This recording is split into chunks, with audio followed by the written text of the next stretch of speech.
216,000 new jobs announced for the last month. That's 3 months of pretty good numbers, about 500,000 new jobs. The White House put out what we'd expect, which is good news, not good enough, many people hurting. We're used to that sort of dual construction, but they've got to be pretty happy about this, Karen. Oh, absolutely, because I think that both sides believe that nothing is going to be more determinative on whether Barack Obama gets reelected or not than how people feel about the economy, not just about how they feel it is now, but just the trend and whether they feel like things are getting better. This trend improves, Major Garrett, as we're in the middle of a huge set of budget fights. And how does it affect that? And an economic disagreement between the White House and congressional Republicans about whether or not cutting federal spending actually accelerates job growth. Republicans say if you cut federal spending and you create a greater sense within the larger economic lifeblood of this country, there'll be more certainty, less anxiety about debt loads, less anxiety about the busybodiness, if you will, of Washington. Democrats say, look, we don't need to cut spending nearly as much as you want, and if we do, we could actually lose jobs. In the main, as this gets fought out, these job numbers help the administration say, maybe we don't need to cut as much, maybe things have turned a corner. And if you look at the trend lines, the January numbers were good, got better on revision. The February numbers were good, got better on revision. And the March numbers were solid. If they're revised upward from 216, we could say a month from now, the March job gains could have been like 260,000, which would begin to get you over the place where you need to actually credibly and predictably lower the unemployment rate over time.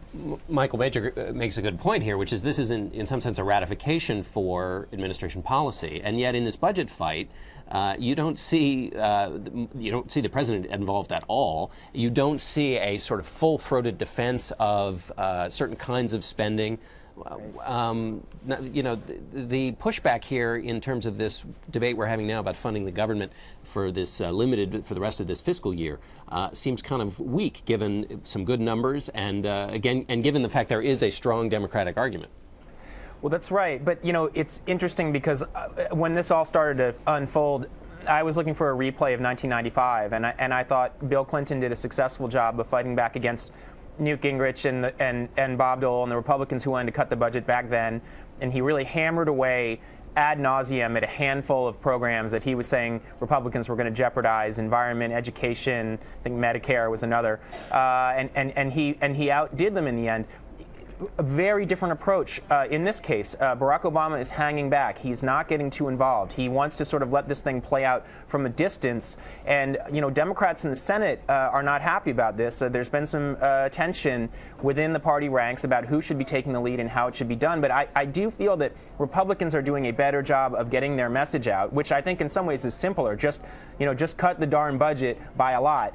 Than Democrats are in pointing out specific programs and what these numbers in the abstract would mean for Americans specifically. I did see, I believe it was yesterday, the head of USAID suggested that proposed foreign aid cuts could lead to the deaths of, I think it was something like 70,000 children we would otherwise save. Now, it's quite a bracing number that may be the beginning of a kind of new set of detailed descriptions of what these cuts are going to mean in the real world, and which could turn to debate. We have heard some numbers about the number of women, infant, and children recipients who will get hurt, and Head Start recipients. Pell grants, a lot of other things. So we have there, Major. I want to ask you about one of the big messages we have heard from Democrats, though, and Chuck Schumer will not stop talking about this, which is that John Boehner is captive of the Tea Party. We saw the Tea Party rallying on the steps of the Capitol this week, trying to put pressure on John Boehner. Give me your sense in your reporting of where the pressure stands on John Boehner, how significant it is, and how he's going to get himself out of this. The pressure is real. There are Tea Party activists in Ohio who are already talking about running a primary opponent against John Boehner, which is sort of, in a baseball terminology, kind of an inside fastball, just to say, look, we're watching and we don't want you to compromise. But John Boehner is not only the head of the Republican Party in the House, he's the Speaker, and he believes that is, and it is actually true, a constitutional office with real institutional responsibilities. You have to pass legislation. He doesn't have control of the Senate, neither do Republicans. There's not a Republican president. There's only so far he can go.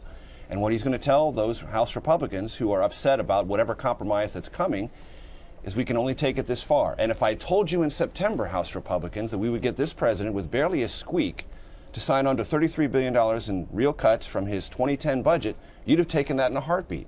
Push against an open door, will you? and let me move on. I think the phrase you're going to hear over and over again from the lips of Boehner and also a number of the presidential candidates is that Republicans right now control 1/2 of 1/3 of the federal government. And as a result, they are trying to say, let's. And if you're a Tea Party activist, don't turn your firepower on John Boehner. Turn it on the Democrats who disagree with you and John Boehner and who, from that orientation, are obstructing the progress you would like to make. Don't sacrifice the Republican majority in the House. Focus on getting a Republican majority in the Senate and possibly electing a Republican president. And beyond that, I think, too, what you're going to be hearing is from the Democratic side, the idea that the Republicans are willing to shut down the government, not over the spending, but over all the so-called riders, things like environmental regulations, Planned Parenthood, those kinds of issues. Broadcasting, defunding the healthcare law. Michael Crowley, you've written about the Tea Party and Michelle Bachmann, one of its darlings. We've heard articulated the argument that's going to be given to them. What's your sense of how transactional the Tea Party is? In other words, are they going to say, "Oh, okay, well, we didn't get everything we wanted, but they will live to fight another day, and this is just fine." This argument you've laid out, Speaker Boehner. I really don't think so. I went to some campaign events in the fall, and I talked to people there, and tried to get a sense of their expectations for what was going to happen if and when the Congress changed, and whether they really had much interest or appreciation for the kind of argument Speaker Boehner has been making about the limited power Republicans would have even after such a big victory. And incidentally, Karen mentioned that 1/2 of 1/3 of the government argument. I literally heard that on the radio on the way over here. I think we are already hearing it ad nauseum. The activists I spoke to, small anecdotal sample, but they just sort of didn't care. They weren't interested. They have very high expectations, and their feeling was if they don't deliver, we will throw these guys right out. The people we're sending to Washington now, they better deliver, or we'll find other people to do it, and we'll come after more incumbents. They just did not seem at all interested in the idea that compromise was inevitable, and they were going to have a great election day, but then it was going to be time to regroup. So I don't see them as being highly transactional at all, and I think that they're just ready to keep fighting. Although their public opinion of the Tea Party in this country has been dropping. I saw a poll this week that suggested their standing with the electorate at large was at the lowest they've been since people started polling the concept of the Tea Party. That may not have anything to do with the core activists who are still there, but it does seem as though their star might be slightly dimming. And if there were still mimeographs, the ink would have been wet, and Harry Reid was already citing that poll on the Senate floor, saying that John Boehner is captive to these people who are unpopular. And here's the legislative reality that Tea Party activists or Republicans who are inspired by those who are Tea Party activists have to reconcile themselves to. You need 218 votes, and you have to get them one way or the other. And if you get them with defections from House Republicans, then your party leadership can only go in one direction, which means Democrats. If you get House Democrats to vote for it, you are empowering their Senate Democratic negotiators who are trying to cut the deal with you. So if you defect, you are empowering those whom you oppose. This is a practical, human legislative reality. And the sooner Tea Party activists realize that at least until the government shifts more in their direction, they have to at least acknowledge this and operationally deal with it, they're going to be talking past each other.